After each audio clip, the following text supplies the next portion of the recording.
नमस्कार प्यारे साथियों, कैसे आप सभी। एक बार फिर से आप सभी का स्वागत है अपने योद्धा सीरीज के एपिसोड के अंदर। प्यारे दोस्त, हम जो बात करने वाले हैं वो राजस्थान की कला और संस्कृति के वाद्य यंत्र टॉपिक की तरफ अग्रसर है। और वाद्य यंत्र के अंदर हमारे सामने वाद्य यंत्र का 8वां भाग आ गया है। तो प्यारे दोस्त, एपिसोड 8 आ चुका है, जिसके अंदर हम बात करेंगे वाद्य यंत्रों की, और वाद्य यंत्र के अंदर बात करेंगे अवनद वाद्य यंत्र की। मैंने आपको एक एक चीज़ बता दी होगी, एक एक चीज़ बता दी होगी कि भैया अवनद वाद्य यंत्र के अंदर क्या होता है। तो अवनद वाद्य यंत्र के अंदर एक भाग क्या होगा भैया, एक भाग जैसे गोल भाग है तो गोल भाग का दोनों तरफ का जो भाग है वो बनेगा चमड़े से मड़ा हुआ होगा। दूसरी बात, बीच का जो भाग है या तो मेटल्स का बना होगा या फिर लकड़ी का बना हुआ होगा। फिर देखो, ढोल, डाक, ढोलक, डमरू, डफ, मादल, मृदंग, पाबूजी के माटे, नौबत, नगाड़ा, चंग, खंजरी, तासा, धोसा, दमामा, और ये क्या रहते हैं। अगर आपसे पूछा जा सकता है निम्न में से कौन सा वाद्य यंत्र, निम्न में से कौन सा वाद्य यंत्र अवनद वाद्य यंत्र की श्रेणी में नहीं आता है, तो ये बात ध्यान रखना। ओके, फिर रहते हैं, अब देखो ओवरऑल सवाल कहाँ से पूछा जाता है, कौन कौन सा वाद्य यंत्र से किस किस प्रकार की चीज़ें हमारे लिए महत्वपूर्ण रहती है। तब हमारे सामने पहली चीज़ क्या आती है कि ढोल। आप सभी को पता है, जब आपने मांगलिक अवसर देखे होंगे, बहुत सारे ऐसे कार्यक्रम देखे होंगे आपके घर में, जागरण वगैरह देखी होगी, उस जागरण के अंदर एक व्यक्ति होता है जो हाथ पे पाउडर टाइप ऐसा कुछ व्हाइट कलर का लगा कर उसको बजाता है दोनों हाथ से, और बजाने के साथ साथ उसकी आवाज़ आती है तंग तंग की। इसका मतलब है उसका जो दोनों वाला भाग है, साइड के जो दोनों वाले गोलाकार भाग है, वो किसके बने होते हैं, चमड़े से मड़ा हुआ होता है। मांगलिक अवसर पर बजाया जाता है, पहली बात। तो दूसरी बात, 12 प्रकार से बजाते हैं, ये थोड़ा सा महत्वपूर्ण रहता है। अब आजकल सवाल पूछने का तरीका ये हो गया है कि ढोल के बारे में असत्य कथन ढूंढिए। पहला कथन, मांगलिक अवसर पर बजाया जाता है। दूसरा कथन, 12 प्रकार से बजाते हैं। तीसरा प्रकार, गोलाकार होते हैं। और चौथा है, दोनों मुखों पर क्या होता है, धातु की बनी मेटल लगी हुई होती है। तो ओवरऑल वो चीज़ें रहती है। तो दोनों मुखों पर बकरे की खाल मड़ी हुई होती है। ये क्या रहते हैं भैया, ढोल की मुख्य मुख्य बातें रहती हैं। फिर देखो पखावज या फिर मृदंग। अब ये नॉर्मली ढोल के जैसा ही होता है, यानी कि प्रयोग कह सकते हैं, रावल, भवाई, राबिया जाति के द्वारा इसका प्रयोग किया जाता है।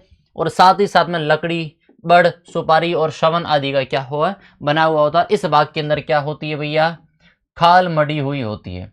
इस भाग के अंदर क्या है, खाल मड़ी हुई होती है। ये जो लकड़ी के छोटे छोटे गुटके लगे, ये छोटे छोटे लकड़ी के जो गुटके लगे, उसका काम होता है इसके बीच जो रस्सियां लगी, इन रस्सियों को आपस में मजबूती से बांधे रखना, मजबूती से बांधे रखना। अगली बात करते हैं, बकरे की खाल से मड़ा हुआ होता है। ये खाल जो किसकी बनी होती है भैया, बकरे की खाल की मड़ा हुआ होता है। कभी कभी आपने देखा होगा तत्ववादी यंत्र के अंदर बकरे की आंत के तार बने होते हैं, जिसे तांत या फिर क्या कहते हैं, तांत कहा जाता है। वो किसके बने हुए होते हैं, बकरे की आंत के बने हुए हैं। फिर बात करते हैं ढोलक। अब देखो ढोल और ढोलक के अंदर थोड़ा सा चेंज है, थोड़ा सा परिवर्तन रहेगा। ये लकड़ी शीशम, सागवान, आम और नीम की लकड़ी का बना होता है। दोनों मुखों पर बकरे की खाल, ये जो भाग है इस पर क्या है, बकरे की खाल मड़ी हुई होगी। यानी कि ओवरऑल मैंने आपको बता दिया शुरुआत के अंदर, ऐसे वाद्य यंत्र जो क्या है, बकरे की खाल से मड़े हुए होते हैं और बीच में मेटल या फिर लकड़ी के बने हुए होते हैं, उसे क्या कहा जाता है भैया, उसे ढोलक कहा जाता है, उसे अवनद वाद्य यंत्र कहते हैं।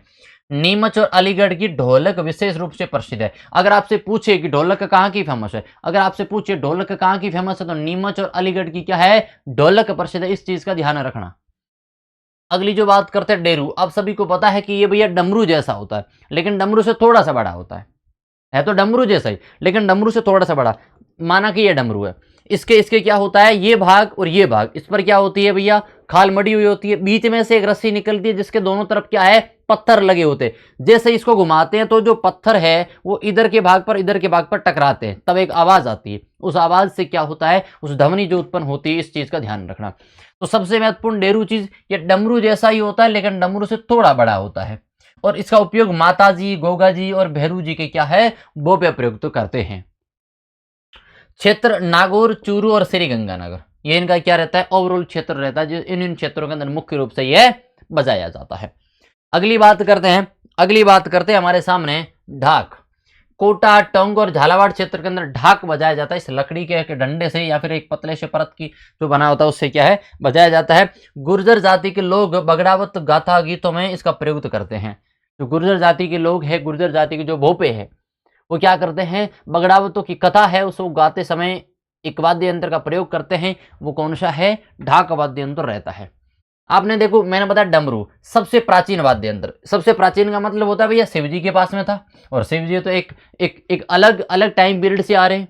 शिव जी तो बहुत प्राचीन रहे, तो सबसे क्या प्राचीन वाद्य यंत्र की श्रेणी में आता है, आदि वाद्य यंत्र की श्रेणी में आता है। उपयोग मदारी लोग करते हैं। मदारी लोग करते हैं, आपने देखा होगा मदारी लोग शरीर पर भस्म लगा के लंबी लंबी जटाएं धारण करके बम बम भोले के नारे लगाते हुए हाथ में यूं कड़कड़ कड़कड़ आवाज करने वाला एक डमरू रखते हैं।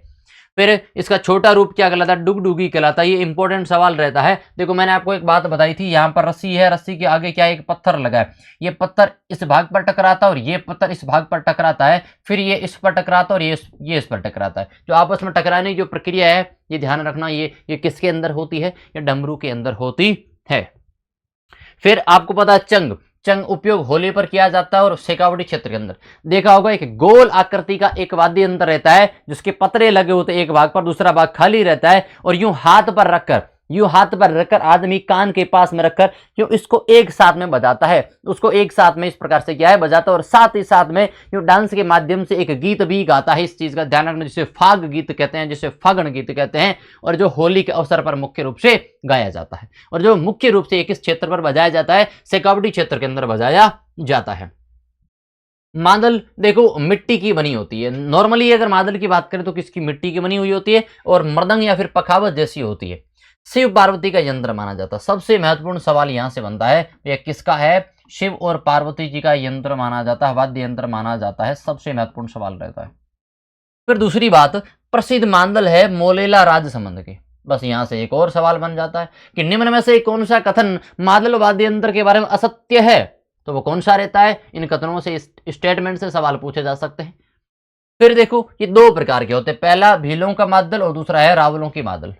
एक तो भीलों का और एक रावलों का। विशेष मादल की गरासिया जनजाति में मादल वाद्य यंत्र के साथ में महिलाएं वर्ताकार घूमते हुए नृत्य करती है। जो गरासिया जनजाति उसकी जो महिलाएं होती है वो मादल बजाते समय एक विशेष गोल आकार का क्या करती है, डांस भी करती है। इस चीज का ध्यान रखना दोस्त। अगला एक वाद्य यंत्र है ताशा, जिसको आपको पता है इस खपच्चियों से बजाया जाता है। इन खपच्चियों से क्या है बजाया जाता है, लोहे की परात के आकार का होता है। लोहे की जो परात का आकार का बना होता है, ऊपरी भाग पर बकरे की खाल, इस भाग पर क्या है बकरे की खाल मड़ी हुई होती है, और गले में लटका कर बजाते हैं। गले का मतलब होता है जैसे माना कि यहाँ पर लटका देंगे और यहाँ पर इस प्रकार की गोलाकार पेट के ऊपर हो जाएगा, फिर इसको दो खपच्चियां हो जाएगी, जैसे माना कि ये दो खपच्चियां है, तो इन दो खपच्चियों से इस प्रकार से बजाएगा, दो खपच्चियों से इस प्रकार से क्या है बजाएगा। फिर अगली बात करते हैं विशेष मोहरम ताजी यानी कि मुस्लिम समाज, यानी ताजिए पर क्या कर रहा मुस्लिम समाज इसका विशेष उपयोग करता है। जो मोहरम होता है, जो ताजिया निकाला जाता है ना मुस्लिम समाज में, तो उस समय मुस्लिम समाज सबसे मुख्यतः प्रयुक्त करता है कौन सा भैया, ताशा वाद्य यंत्र। नगाड़ा लोहे की कढ़ाई नुमा पात्र के मुख को भैंस के चमड़े से मढ़कर बना। देखो लोहे की जो कढ़ाई नुमा होती है उसके ऊपर जो भैंस है, आपने देखा हो ना बफेलो, तो बफेलो की जो खाल है उसको मड करी, मड का मतलब होता है उसको चिपका दिया और चारों तरफ से सील दिया, उसको क्या कहते हैं मडना कहते हैं। फिर ध्यान रखना प्रसिद्ध कलाकार कुचामनी ख्याल के कलाकार है राम किशन सोलंकी जो पुष्कर के हैं, और नाथ द्वारा राजसमंद अपने नगाड़ों के लिए फेमस है। नगाड़ों के लिए फेमस कौन सा है, नाथ द्वारा राजसमंद। और सबसे महत्वपूर्ण चीज बता देता हूं, प्रसिद्ध कलाकार कुचामनी ख्याल के कलाकार है राम किशन सोलंकी जी जो पुष्कर के है, और पुष्कर के अंदर एक बात ध्यान रखना, ब्रह्मा जी का सबसे बड़ा विश्व मंदिर है कौन सा है, पुष्कर अजमेर में है। कहा जाता है जब भगवान श्री ब्रह्मा जी ने मां सरस्वती को बनाया था और उनके ऊपर कामुकता की नजर डालते हैं, ये तो किंवदंती है, कामुकता की नजर डालते हैं, और तब सरस्वती माता क्या करती है, शिव जी के पास जाती है और कहती है कि मेरे पापा जी मेरे ऊपर गंदे नजर डाल देते हैं। तो शिव जी ने उठाया अपना भाला दे धड़ाम फेंका, तो जो कहा जाता है कि ब्रह्मा जी के पीछे का जो गर्दन है ना, 4 गर्दन हुआ करती थी, अभी 3 ही दिखती है, तो चौथी गर्दन कट जाती है और पुष्कर के अंदर गिर जाती है। ये किंवदंतियां हैं, बाकी मूल ऐसे बातें नहीं है। माटे क्या होते हैं, माटे मतलब हो सकते हैं मटके जैसे होते हैं, और उसके नीचे वाले भाग पर क्या होती है, खाल मड़ी हुई होती है। देखो पाबू जी के भक्तों द्वारा पाबू जी की फड़ बाजते समय ये बजाया जाता है। विशाल मटकों पर खाल क्या है मड़ी जाती है। ये मटका होता है, इस पर क्या है, यहाँ पर खाल मड़ी जाती है, यहाँ पर क्या है, खाल मड़ी जाती है और ये दो साथ में बजाते हैं। ये क्या है, दो साथ में बजाए जाते हैं। एक नर दूसरा मादा। एक मटके को क्या कहते हैं, एक माटा को नर कहते हैं, दूसरे को क्या कहते हैं भैया, मादा कहते हैं। अगली बात करते हैं ट्रिक कैसे याद करनी। याद रखने का तरीका देखो, 1.5 डीग में डोन मामा को ताश में घेरा और कम पड़ा देख दोनों ने कुंडी चढ़ा दी। मतलब ये एक ट्रिक है। अगर जिस प्यारे साथी को याद रहे तो उसके लिए बेस्ट है, और ना रहे तो भैया याद तो करने हैं, अगर नहीं रहेंगे तो भी कोई एक्सक्यूज नहीं मिलेगा। याद करने हैं मतलब करने हैं। अब किस तरीके से करते हो, मैंने दोनों तरीके बता दिए, एक तो लिखकर समझाकर बता दिया, दूसरा ट्रिक से बता दिया। फिर अगली बात है होमवर्क। एक आपका भाई आपको एक होमवर्क देगा, इस चीज का ध्यान रखना। एक क्या है, HW देगा। अभी HW को क्या करना है, जल्दी से अपने कमेंट बॉक्स में बताना है कि मुहर्रम के अवसर पर, मैंने बताया था कि मुहर्रम के अवसर पर प्रयोग में लिया जाने वाला प्रसिद्ध वाद्य यंत्र कौन सा है, मुझे उस वाद्य यंत्र का नाम बता देना जल्दी से। नगाड़ा है, ताशा है, मादल है और मंजीरा है। ठीक है भैया, भैया जी को तो नहीं पता है, आपको पता है तो मुझे कमेंट बॉक्स में बता देना। सेशन कैसा रहा एक कमेंट जरूर कर देना। नेक्स्ट टॉपिक कौन सा होगा, नेक्स्ट टॉपिक हो जाएगा घन वाद्य यंत्रों की श्रेणी के अंदर आ जाएगी। मिलेंगे नए टॉपिक पर नए सेशन में, तब तक के लिए मैं पंकज दुष्ट आप सभी को राम राम, खम्मा गणी, जय श्री राम, राधे राधे, जय हिंद, जय भारत।